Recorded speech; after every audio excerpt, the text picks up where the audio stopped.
Welcome to Linda's Corner. My name is Linda Bjork, and today we're going to be talking about spreading happiness by showing what's possible. I'm delighted to welcome special guests, John and Mark Cronin. John and Mark are the father and son team that founded John's Crazy Socks.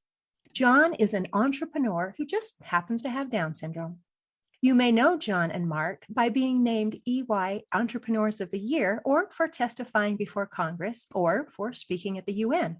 Perhaps you may know them because John became sock buddies with former President George H.W. Bush. Or you may know them from having grown a bootstrap startup into a multi-million-dollar social enterprise. If you want to learn more about them, you can visit their website at johnscrazysocks.com, and I'll include a link in the description. Welcome, John and Mark. I'm so glad that you could join with me today. Thank you so much, Linda. I'm so pleased to be here. We're glad to be here. Thank you, Linda. Thank you. I am delighted.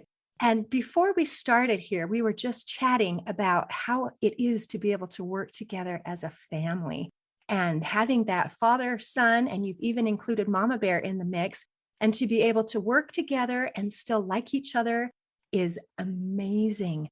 Would you be willing to tell your story about how you came up with and created this beautiful business of John's Crazy Socks?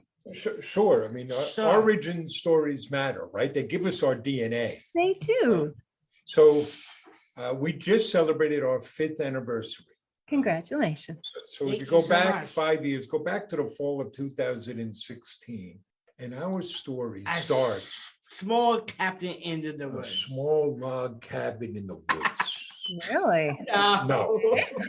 It starts in suburban New York City, out on Long Island, in a town called Huntington. And where were you? I was in Huntington High School. I'm going to be in my last year of school. So here's something that some of your listeners might not know. If you have a disability, and John, you have Down syndrome? Yes, I am. Right? You can stay in the public school system until you turn 21. Oh. And that's really important because when you're in school, all of your services and supports and programs are right there in front of you. But then you hit 21, it's often known as the 21-year-old cliff. You go over that cliff and you're on your own. You got to piece everything together. And what were you looking at? I look at job, program, and school. I don't like the option I don't like. See what I liked. And that's an unfortunate reality for people with differing ability. More than 70% of people with a disability in this country are not working. You're not working. Not working, even in the midst of a labor shortage. So, but John here is a natural entrepreneur. Yes, I am. If you didn't see a job you wanted, what were you going to do? I said, I want to create one. I want to make one. Right? I love it. You're going to create one and you're going to make one. That's right. And then I said to my dad, I want to go into bed with him. I want to have a nice father and son band together. So this sounded wonderful to me. And we were talking before, off the air that, I'm a very fortunate man. I have 3 sons. I love my 3 sons. This is one I could work with, not all, Not easy to work together with family. But, so, all right, we're going to go into business. And in my particular point in life, I had been working in what was a family business that shut down overnight. So I was also looking to create, and I had started doing that. I'd started some online businesses because I'm like John, I'm an entrepreneur. That has a lot of good things about it. It also means you're basically unemployable. Who would hire an entrepreneur? So what are we going to do? What sort of business are we going to have? And John, again, like most entrepreneurs, you have a lot of ideas. I do. I have it over my head. But some of them are actually good ideas. And what was one of your ideas for a business? One of them is a food truck. I come idea from the movie Chef. John Favreau. the movie about a father and son buying a food truck. So a food truck sounded like That was one of the ideas. sounded like a fun idea. We started thinking, what could we make? Where Right. would we put it? What would we sell? But we ran into a problem. We can't cook. Yeah. That is a problem. Right. But then, right before Thanksgiving, John had his eureka moment. I did. I would sell crazy socks. Why socks? It's fun, it's colorful, it's creative. I will always let me be me. I want crazy socks my whole life. We used to drive around looking for these socks Right. for John. So we said that, and I figured, okay, if John loves these socks that much, surely other people would too, and we could find our tribe. Absolutely. And you didn't just say, let's sell socks. You had the name. I got a name, a website. He had drawings of what a website could look like. Right. When I suggested names like Mark Murray socks, Mark Serious socks, he was like, no, it's not happening. So we went the lean startup route. We didn't prepare a very detailed business plan. We said, let's get something up and running to test the idea. So we built a website on the Shopify platform, one of the many e-commerce platforms out there. We convinced some suppliers to sell us some socks. Yeah. We were bootstrapping, so we had to make do with whatever resources we had.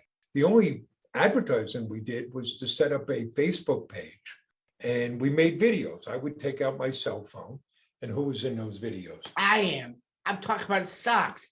Socks, more socks. And we noticed something. Those videos started getting shared. Yes. And then what day did we open? And we opened on a Friday, December 9th, 2016. And we didn't know what to expect, but we were very fortunate. That first day, we got a flood of orders, or it felt like a flood of orders. We got 42 orders, and most of them were local. He was in the local high school. That's where we lived. We had temporary office Right. space there. So what did we do with those first orders? We do our home deliveries, and we got our red boxes. I put socks in a box. And we put in 100 cases. I put a candy and thinking note I wrote. I love in the car, and I go in the doors. Right? We had these red boxes, beautiful red boxes, the Yes. socks. We had candy, Yep. John's thank you note. We drove around knocking on doors. Now John, sometimes we'd be out at 10:30 at night. We're lucky somebody didn't answer with a shotgun, knocking on a door. Just John with your socks. And how the customers respond. Our customers loves it, and they took a photo, take a pictures, I posted on social media. A word again spread. We had customers reordering just to get John to come back to their house. They had whole families waiting to take pictures. So we learned a few things. One, people want to buy socks. they want to buy socks. Two, People want to buy a sock from me. they want to buy from John, right? They liked the personal touch, Right. the home deliveries and notes, even if we were shipping it elsewhere. They liked the fact that we'd already pledged 5% of our earnings to the Special Olympics. And why the Special Olympics? I am best Special Olympics athlete. Yes. You're a Special Olympics athlete? Yeah. Yes, I am. In And- what category? What sports? I play basketball, track and field, soccer, and snowshoe. Wow. Oh, Yeah. that's different In events. fact, we will tell you that without the Special Olympics, there would be no John's Crazy Socks.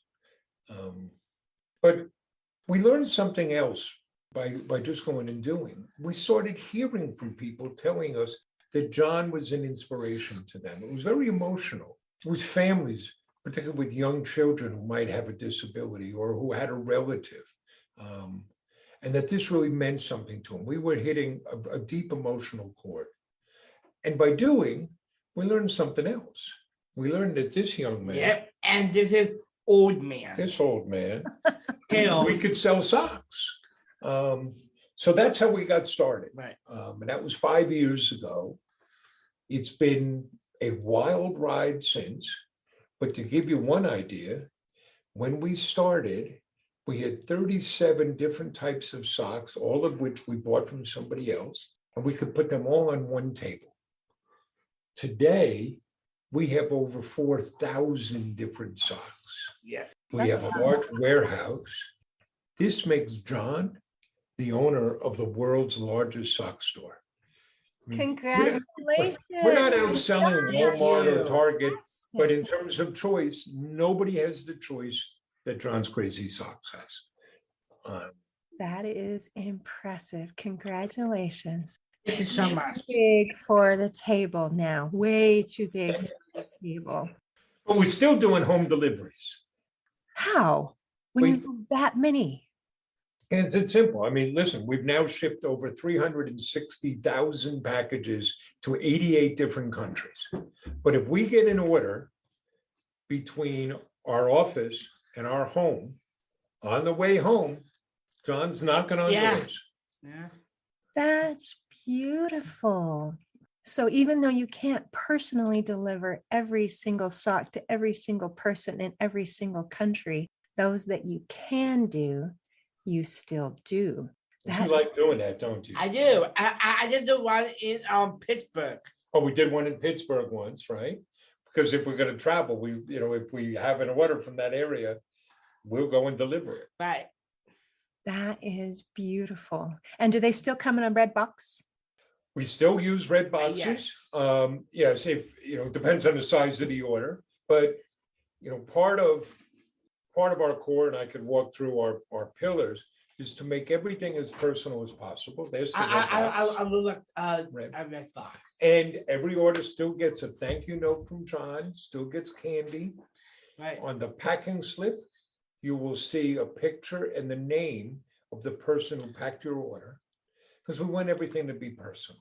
So wow. We're not looking for transactions. We're sharing experiences, and we're looking to build a community. And when you get that package from us, first, it comes right away. We do same-day shipping. You're going to get it quickly. We do better shipping than Amazon.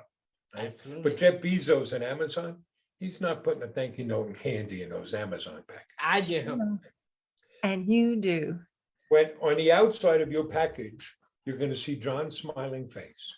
When you open it up, you get your socks.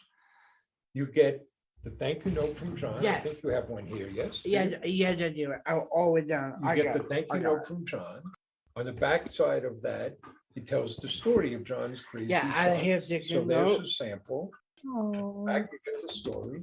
So You it's get- not just a thank you note, it is a handwritten Yeah, I You did. get a note. package. Now we send Skittles now. We can tell you about that. You get that. You see the picture of the person who did the work. So you're not just getting socks. You're getting a little package, a little delivery of happiness. Oh, that's And beautiful. and we should talk more about the nature of the business we have. Buy from us. Yes, you get great socks, and we have 29,000 five-star reviews. You get great socks, but you're helping us employ people with differing abilities. More than half of our colleagues have a differing ability. You're helping us give back. And most of all, you're helping us spread happiness. This is great. What's better than that? Right? And that is your mission, that spreading happiness and showcasing what people of differing abilities can do. And I love that your business includes neurotypicals and differing needs working together. Will you kind of explain, what is it like when you go to work? What does it feel like? What does it look like? What special interactions come because of the way that you put the pieces together? Well, we're very fortunate. And all we do is hire people that are going to be great for our business. I mean, and let's be clear about something. John here, he's a very nice guy. Yes. I am not. If you're going to work here, you have to produce. It's not a charity. We don't give jobs away. All we do is say, we're going to look to see what you can do, not what you can't do. We're going to focus not on your limitations, but we're going to be awed by your possibilities. So we've been very fortunate to create 31 different jobs. 22 of those are held by people with different abilities. And here are the benefits. Morale is high. It's a lot of fun. There's a lot of energy. Productivity is up. Retention is up.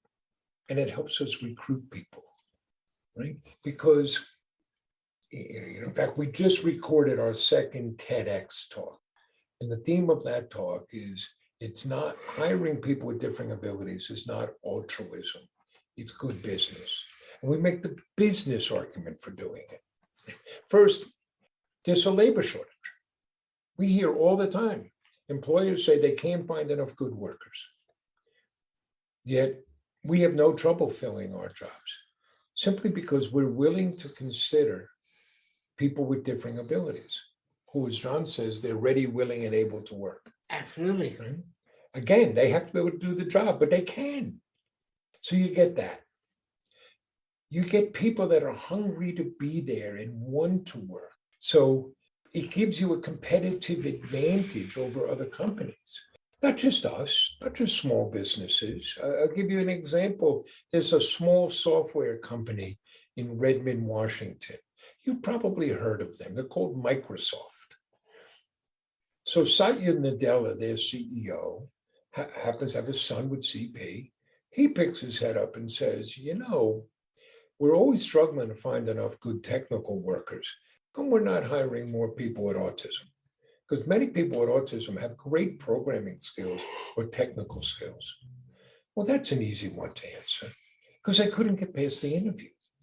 They may not look you in the eye. They may not shake your hand the right way. Microsoft learned that was their problem. So they changed their hiring process.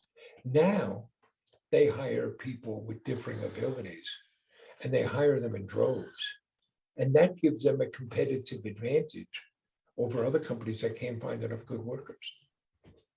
IBM started a program in one country saying, well, why don't we test this? Let's see what it's like hiring people, giving people a chance and accommodating them. They've now expanded that to 11 countries because it works so well. Really? Right? This is, or our friends at EY, Ernst & Young, changed their name to EY. They said it was make things clearer. I don't understand. But anyway, so EY, try to fathom this. They have 250,000 employees worldwide, and they have a 20% turnover rate. So every year they have to hire 50,000 people just to stay even. I was talking to the managing partner at their office in Dublin, Ireland. They had set up a program with Trinity College to hire people with autism. Once they started doing that, their retention rate skyrocketed. Think about the business implications for that. Think about the millions and millions of dollars it would save if EY is able to reduce their turnover rate. These are some of the benefits that you get from having people with differing abilities in your workplace. What a beautiful win-win situation that you are creating and that you are promoting. I love it. I love it. It's and for us, it's don't tell, just show. Right. So if I come back to what we're about, we've created a social enterprise. So we have both a social and a business mission, and they're indivisible. They feed off of each other. If all we were doing is selling socks, Linda, you would not be talking to us, right? You wouldn't know us. We've gone out and counted. There are exactly 1 gazillion stock companies out there. Precisely. And if all you're doing is selling socks, what do you say? Ours are better than yours. Ours don't smell as bad as yours. What do you say? But when you have a purpose behind you, now the socks become the physical manifestation for our story and our purpose. And don't get me wrong, we have a very strong social mission, but the business has to succeed. If we're not a solid business, nothing else works. And it turns out John and I, we like to live indoors. You got to make some money, right? Yeah. And we built the business on 5 pillars. One is strength and hope. 2, giving back.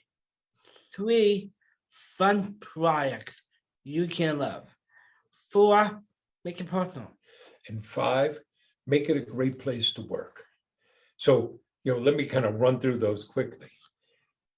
If our mission is to spread happiness, if our mission is to bring joy to others, we have to start at home. Our colleagues have to be happy. If they're miserable, how are they going to spread happiness? And that comes from offering people a mission worthy of their commitment, something larger than ourselves, and it's more than we're just going to make money. Again, we want to make money, but it's got to be something else. Everybody has to know why their job matters. There's no cog in the machinery. There's no make work job. There's no unimportant job. Everybody has to know why their job is important and how that serves the purpose and the mission. Put people in a position to succeed. Don't ask them to do what they can't do. And give people the support that they need. If our webmaster needs a new tool, we were on the phone yesterday, wants to get this new, okay, let's get it. Now, we don't have endless resources, but give people what they need to do their job. Then recognize the work that people do. Linda, just doing this podcast, you work hard, you care about it. It's just looking and saying, hey, by the way, Linda, I listened to your podcast. It was really good. Sometimes it's simple as saying, thank you. And the last piece is stay the hell out of the way. Let people do their jobs, right? No micromanaging. No, make it a great place to work. The making it personal, we already shared with you, that every package to this date gets that handwritten thank you note, though, yes, we copy it. Gets the story and the candy, but everybody's in on that. So I'll give you an example. We do our own fulfillment. We run our own pick and pack warehouse. What do we call our pickers? Sock pickers. And what do we call our packers? Happy packers. And so one day, one of our happiness packers points out, says, we sell socks for diabetics, and we're sending them these socks for diabetics, and we're sending them candy. What's wrong with that picture? Okay. So now what do? If you order diabetic socks, we put in sugar-free candy. You just pay attention, right? The fun products you can love. So here's how we decide what we're going to sell, what we're going to pick. 1, it's got to be fun. Yeah. It's got to spread happiness. And most important, John has to get behind it. John has to approve. Right? We're not going to sell something that John can't get behind. And we have to be a great e-commerce business. We have to have a great website. We have to have great selection. We've got to have great products. There are 29,000 5-star reviews. People love it. And you got to have great service. It's same-day shipping. You're going to get that quickly. The giving back is baked into everything we do. So we started by pledging 5% of our earnings to the Special Olympics, but we've gone on to create products that celebrate causes and raise money for those causes. So what was our first awareness sock? I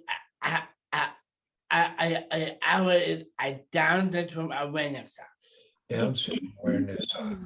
And that raises money. I would demand for a national from Kai. Right, here's the sock. John is the one who designed this. You designed this? John did, right? I designed that. He's designed, John's designed a lot of our socks. I go to the national Kai. So we have autism themed socks, cerebral palsy, and pet rescue. Pet rescue, and last year we have healthcare superhero to the front line workers, and they've raised over $50,000 for frontline workers. So we sponsor an Autism Can Do scholarship. We donate to different causes. So In our giving back program, we have now donated over $450,000 to our charity partners. And here's a really cool thing. This Special Olympic athlete has donated over $100,000 to the Special Olympics, more than any other Special Olympic athlete has ever done. Oh, gold medal for you. That is absolutely beautiful. Way to pay it forward. But most important, it's that inspiration and hope. It's showing what's possible. And we believe in entrepreneurism. It's showing what people can do, particularly people with differing abilities. So you have Down syndrome?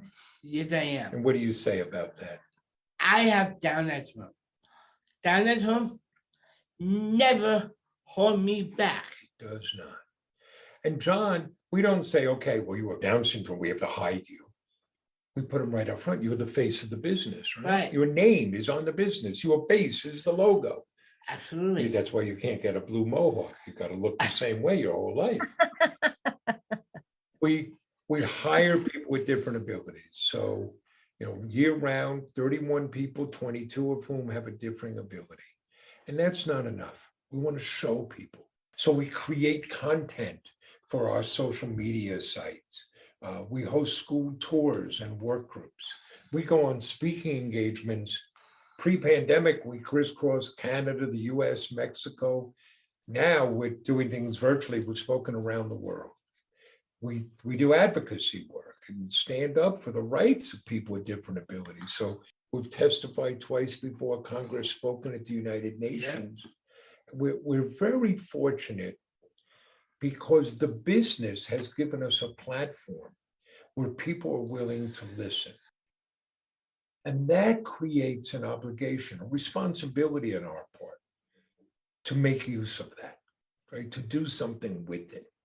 So you roll all that together and you get John's Crazy Socks. Oh, that's beautiful. Reminds me of the line from Spider-Man, with great power comes great responsibility. Yes, that line has been, yes. Well, I don't know about that. You know what we are? We're a couple of knuckleheads selling socks, right? And all we want to do is change the world.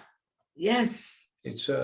But I'll give you an anecdote, a fun anecdote about, that the opportunity and the responsibility. So we're down on Capitol Hill, we share it on social media, and a customer from Houston calls the office and says, are they really at the Capitol? Because my mother works there and she's a big fan of John's. And would it be possible for my mother to meet John? And our colleague said, sure, here's Mark's cell number. Just text him your mom's name and contact information. Okay, who is mom? Nancy Pelosi. Oh. So now we're going to have an audience with Nancy Pelosi. And one of the unfortunate things in our country, all across the political spectrum, we have turned politics into warfare. We vilified elected officials. We forget that they're people. So put all politics aside. I don't care which side of the spectrum you are. Among other things, Nancy Pelosi is an 80-year-old Italian grandmother. She comes in, and yes, she knew John, and she was so bubbly and warm, and she took pictures out of socks that she had given, pictures that she had with former President Bush, the father, George H.W. Bush. And John had become sock buddies with him, so there's a connection there. And this is all warm and wonderful. But now we have an opportunity with one of the most powerful people in the country. And it's like, okay, this is nice, but we have some issues we got to talk to you about. We have to eliminate the sub-minimum wage, which allows employers to pay people with a disability less than minimum wage. So there are thousands of people being paid as little as 5 cents an hour. And we have to eliminate that. And now we have the opportunity to talk to you about that, and we want something done about that. That's an example of, if we get an opportunity, we got to use it for something. And yes, we are fighting that. There is a bill that's been making its way now for a few years, and now making its way through the House. It has bipartisan support to eliminate, all it would require is that everybody gets paid minimum wage. It's not setting the minimum wage at a particular rate, but there are sheltered workshops. It's a little bit, I'll take in the weeds, it's a little bit of American history. The Fair Labor Standards Act of 1938 is a great piece of American legislation. It created the 40-hour work week. It created overtime. It eliminated child labor. But Section 14C allows employers to get a certificate, to get approval from the government to pay people with a disability less than minimum wage. The thinking in 1938 was, this is charity that we could maybe do for people. Guess what? It's not 1938 anymore. People can produce, and let's pay them a fair wage. But what grew up were these sheltered workshops of, we'll just keep people busy, and then maybe we'll help them move towards work. There were 400,000 people employed in these sheltered workshops. Yeah. It's now down to about 200,000 as individual states start outlawing it. But it's part of what we try to do. It's not preach, it's go and show. Look what John can do. Look what our colleagues can do. We're running a successful business. We're competing against Target, Walmart, Amazon, all the rest. And we hire people with different abilities, and we succeed not in spite of that, but because of that. I love that you don't just talk the talk, you walk the walk. And you do it loud and proud. And that is absolutely beautiful. We get to have fun. We're so fortunate. So, look at us. We get to talk to you. We get to be on your podcast. Oh, the honor is all mine. Thank you for being here with me today. This has been good, right, John? Yeah, Dad. And you want to tell folks where they can get these great socks? Yeah, you can go to the website at johnscrazysocks.com. And when you do, you don't just get great socks. You will, right? 4,000 different socks. You're going to get socks you love. You're going to get them quickly. Yes. But you're going to join us. You're going to share in the experience. You'll help us employ people with different abilities. You'll help us advocate for them. You'll help us give back. And most of all, you help us spread happiness. Right. Follow your heart. Follow your dreams. Work hard so you can do. Yes, you can. Fantastic. In closing, I'd like to share a quote by Maya Angelou. She said, "If you're always trying to be normal, you will never know how amazing you can be. Whether you're neurotypical or have differing abilities, I invite you to go beyond normal and allow yourself to be amazing." See you next time on Linda's Corner. Thanks for listening. If you enjoyed this episode of Linda's Corner, please share and subscribe to help us reach new listeners. I also invite you to check out my nonprofit, Hope for Healing, at the website hopeforhealingfoundation.org for free ebooks, free audiobooks, and other free resources to help increase happiness, build confidence and self-esteem, strengthen relationships, manage stress, and calm feelings of depression and anxiety. I also invite you to grab a copy of one of my books, like Crushed, A Journey Through Depression, or Amazon bestseller, You Got This, an action plan to calm fear, anxiety, worry, and stress. See you next time on Linda's Corner.